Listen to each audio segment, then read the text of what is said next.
اللہ الرحمن الرحیم الحمدللہ رب العالمین والصلاة والسلام علی سید الانبیاء والمرسلین۔ آج سنڈے کمنٹس کا 27واں ایپیسوڈ ہے، جبکہ آج 23 اگست 2020 ہے۔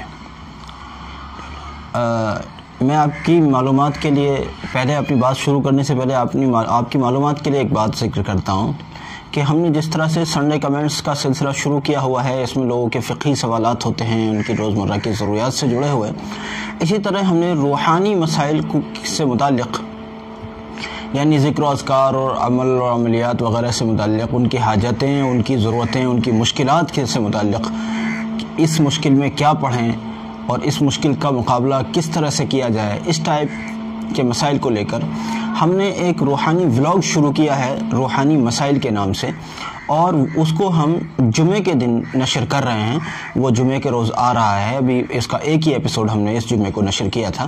بہرحال سنڈے کمنٹس کے ساتھ ساتھ اس سے بھی استفادہ کرنا چاہیے۔ ویسے تو ہفتے بھر الحمدللہ کلپس آتی ہی رہتی ہیں، لیکن یہ دو خاص ایپیسوڈس ہیں ہمارے، ان دونوں سے بطور خاص فائدہ اٹھایا جائے۔ اور میں ایک چیز کا ذکر بھی کر دوں، پھر انشاءاللہ سوالات شروع کرتے ہیں، کہ اگلی کلپ جو ہم بنائیں گے وہ انشاءاللہ محرم الحرام میں جو، یعنی اس مہینے میں جو اس کو غم کا مہینہ سمجھا جاتا ہے، تو یہ غم کا مہینہ ہے یا نہیں ہے، اس سلسلے میں ہم انشاءاللہ اگلی کلپ بنائیں گے، اس کا بھی انتظار کیجیے اور اس سے بھی استفادہ کیجیے۔ بہرحال ہم نے پہلا سوال لیا ہے کہ محرم کا چاند دیکھنے کا اہتمام نئی دلہن اپنے مائکے میں جا کر کرتی ہے، یہ بات کہاں تک درست ہے؟ بھائی، نئی دلہن نئے سال کا چاند یعنی محرم کا چاند اپنے مائکے میں جا کر کرتی ہے، اس کو دیکھتی ہے، یہ محض واہیات ہے، محض جہالت ہے، اس کے علاوہ کوئی اس کی اصل نہیں ہے۔ میں دیکھتا ہوں کہ نماز، روزے، پردے وغیرہ کا تو اتنا اہتمام نہیں ہوتا، صرف چاند دیکھنے کے لیے مائکے جانا، جبکہ مان لیجیے 20 سال کی عمر میں اگر اس کی شادی ہوئی تھی تو 20 سال میں شاید اس نے ایک بار بھی چاند نہ دیکھا ہو اپنے مائکے میں۔ اب یہ سسرال والوں کو خواہ مخواہ پریشان کرنے کے لیے یہ چاند دیکھنے کے لیے محترمہ اپنی مائکے میں تشریف لائی ہیں۔ واہ واہ، کیا بات ہے۔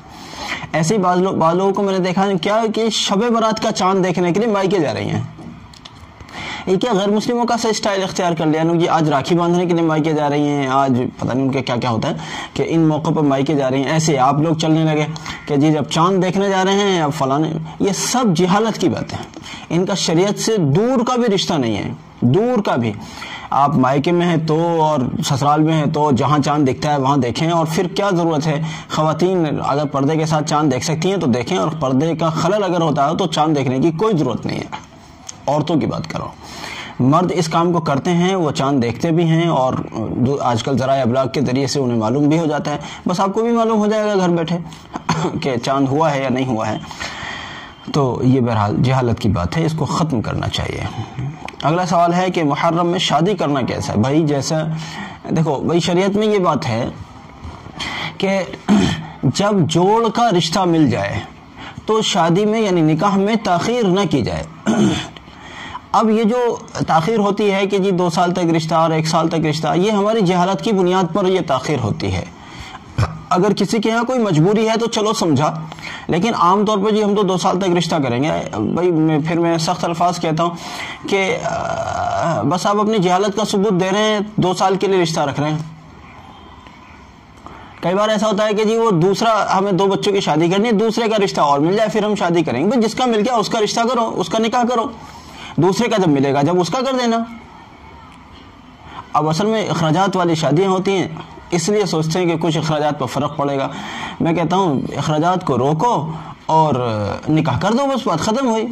دنیا کے نکاح ہوتے آئے ہیں، 1400 سالوں میں ہوتے آئے ہیں اور آج بھی ہوتے ہیں۔ ہمارے صوبہ اتر پردیش اور دہلی اور اس کے اطراف کے جو علاقے ہیں، ان میں بڑی بیماری ہے، اللہ رب العزت اس بیماری کو ختم کرے۔ بہرحال محرم میں بھی اسی طرح سے نکاح ہو سکتے ہیں جس طرح سے اور مہینوں میں نکاح ہو سکتے ہیں۔ ہمارے یہاں نکاح پر کوئی پابندی نہیں ہے، کسی بھی مہینے میں کریں، اور یہ چیز ہے۔ اچھا، اسی طرح سے یہیں ایک سوال یہ بھی پیدا ہوگا کہ کیا محرم کے اندر بیوی کا استعمال؟ بھائی محرم کے اندر آپ بیوی کے قریب جائیں، کوئی مسئلہ نہیں، بلکہ بیوی کے حقوق ہیں، ان حقوق کو آپ کو ادا کرنا ہی ہوگا. ایسے بیویوں کے بھی ذمہ شوہروں کے حقوق ہیں، ان کی بھی ذمہ داری ہے وہ شوہروں کے حقوق کو ادا کریں. بہرحال کل ملا کر محرم میں کوئی پابندی نہیں ہے، نہ نکاح کرنے پر، نہ بیوی کے پاس جانے پر.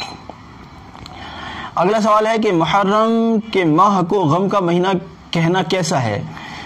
بس یہ بھی ایسا ہی ہے جیسے اور ہیں، یہ بھی ایسا ہی ہے. حالانکہ ہم انشاءاللہ اس پر مستقل کلپ بنانے والے ہیں اور وہ بہت لمبی بات ہو جائے گی، اس لیے میں نے یہاں اس کو نہیں چڑھا، ہم نے الگ سے اس پر کلپ بنانے کا اعلان اس لیے کیا.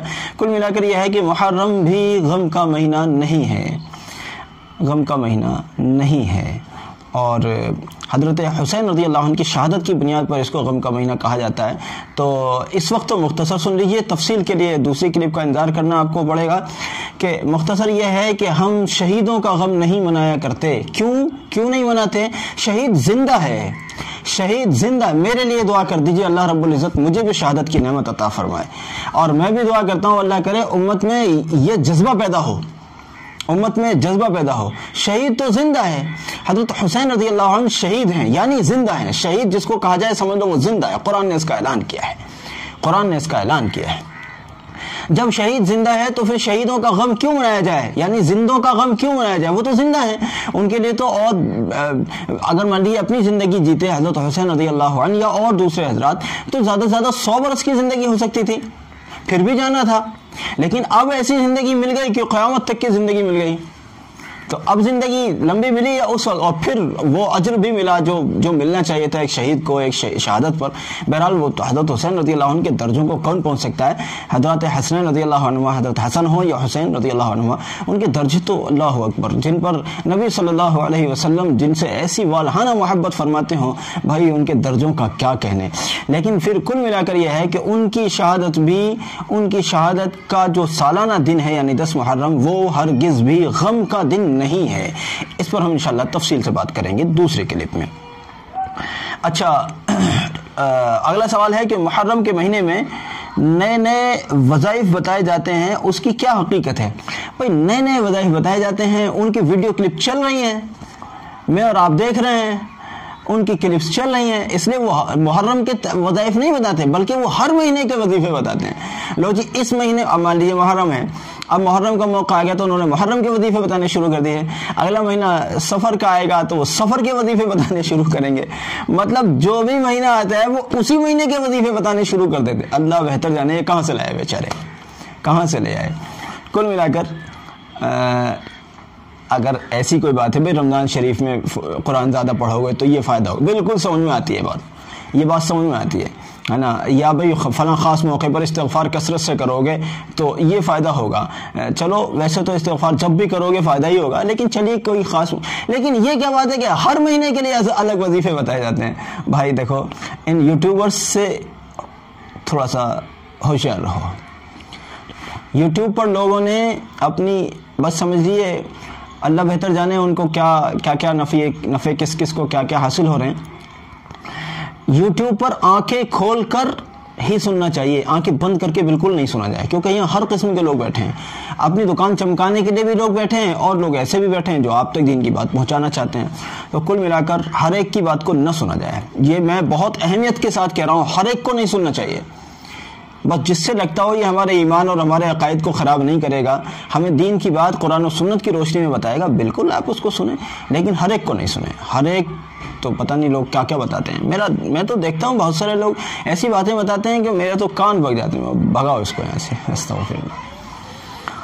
اچھا جی، اگلا سوال ہے، کہتے ہیں کہ استحاضہ والی عورت نماز، قرآن وغیرہ کیسے پڑھے؟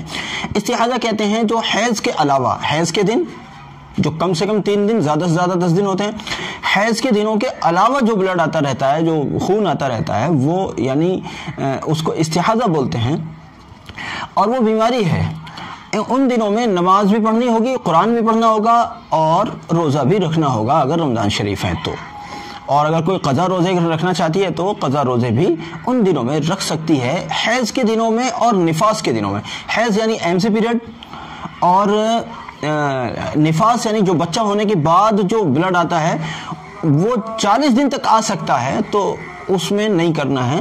علاوہ جو ان دنوں کے علاوہ جو بلڈ آ رہا ہے ان میں کوئی پابندی نہیں ہے. ان میں نماز بھی پڑھنی ہے, روزہ بھی رکھنا ہے, سب کچھ کرنا ہے. بس یہ ہے کہ ہر نماز کے لیے تازہ وضو کرنا ہے اور صفائی ستھرائی کا اہتمام رکھنا ہے. اگلا سوال ہے, کہتے ہیں کہ کیا بچے کا نام محمد رکھنا کیسا ہے؟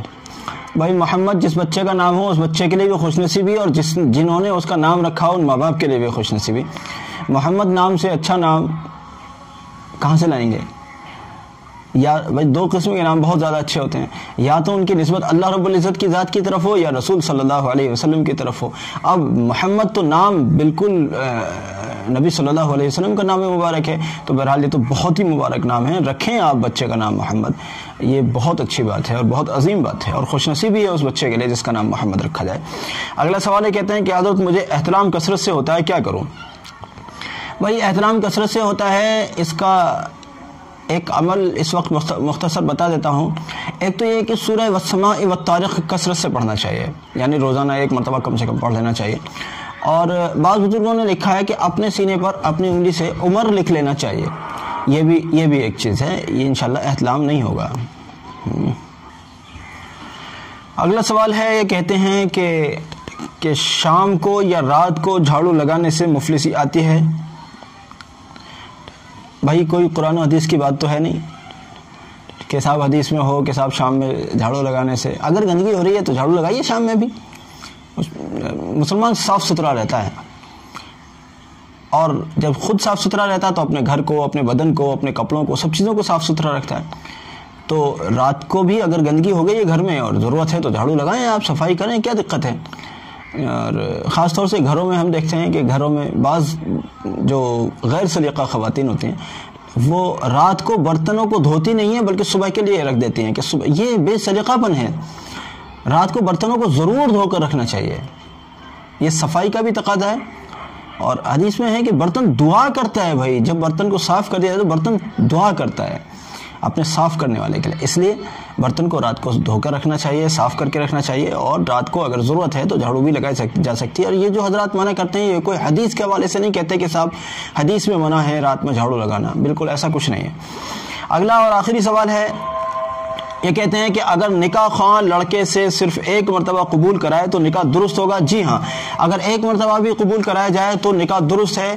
3 مرتبہ جو قبول کرایا جاتا ہے یہ اپنی جگہ, لیکن بہرحال ایک مرتبہ قبول کرانا کافی بھی ہے اور درست بھی ہے, اور نکاح وہ بالکل بے تکلف وہ درست ہے بہرحال. اور یہ ہمارے آج کے کچھ مختصر سے سوالات تھے جن کو ہم نے پیش کیا ہے. گزارش ہے کہ اس کو سب تک پہنچانے میں ہمارا تعاون کرے. جزاکم اللہ. السلام علیکم ورحمۃ اللہ.